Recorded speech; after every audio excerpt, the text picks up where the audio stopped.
ওখানে জ্ঞান আসে, আর অভ্যাস কুঅভ্যাস পরিত্যাগ করতে পারলে ওখানে সত্য আসে। কিন্তু রসবোধ কোনো কিছুর অপেক্ষা করে না। রসবোধ এমন একটি বস্তু, যেমন ভগবান শ্রীকৃষ্ণ রসবৈষ রসব্রহ্ম, তিনি রসিক শেখা রসিকেন্দ্র মৌলি। এই জন্য তার বংশীধ্বনিতে যেমন যমুনা ও জানে উল্টো দিকে বয়, আবার বিবেকহীন গাভীগুলো তৃণ ফেলে গোবিন্দের বংশীধ্বনি উৎকর্ণ শুনতে থাকে। বাছুরগুলোর গালের দুধগুলো না ভেতরে যায় আর বাইরে পড়ে যাচ্ছে, দুধ তারা গলৎকরণ করতে পারছে না। যারা বিবেক প্রধান না তাদেরও এই দশা হচ্ছে, কারণ উনি রসব্রহ্ম। এখানে গাভীর অভ্যাস করে চিত্ত শুদ্ধি করতে হবে, নির্মল হতে হবে এমন নয়। তো ভাগবত যিনি বলবেন তার রসবোধ থাকতে হবে, দৃষ্টান্ত কুশলী হয়ে ভাগবত প্রেম ভক্তি ভজনের রস স্থাপন করার মতো অনুভূতি শ্রোতাদের হৃদয়ে জাগাবার অনুভূতি থাকতে হবে।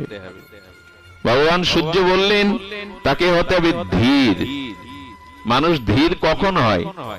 যখন তার মধ্যে গুরু প্রদত্ত মহৎ অনুগ্রহে সাধন ভজন দ্বারা তিনি সমগ্র শাস্ত্রকে আর গুরু কৃপায় মহতের কৃপায় হৃদয়ে ধারণ করতে পারেন, তিনি ধীর। ধীর এই জন্য, যে বিষয় আমি অজ্ঞ সেই বিষয় যদি আপনারা আমাকে প্রশ্ন করেন, আমার ধীরত্ব থাকবে না, চঞ্চলতা প্রকাশ হবে।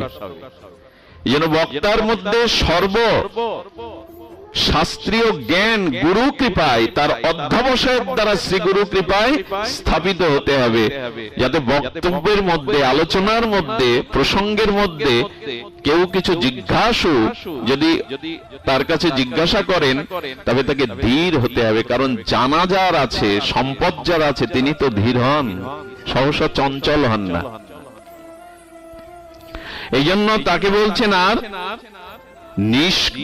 নিষ্পৃহ, অর্থাৎ কোন পদ প্রতিষ্ঠা যশ খ্যাতি যিনি নামের প্রচার, আমার মতো হলে তো হবে না, এসে আগে দেখি আজ আমার নামের উপাধিটা কি দেয়া হয়েছে।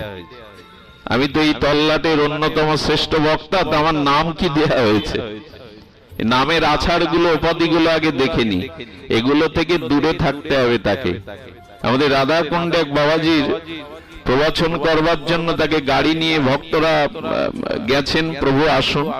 বলে তোমরা কি কোনো প্রচারপত্র ছাপিয়েছো? বলে হ্যাঁ প্রভু, এই প্রচারপত্র। প্রচারপত্রে তার সিনামের আগে অনেকগুলো বিশেষণ দেওয়া হয়েছে, অমুক অমুক।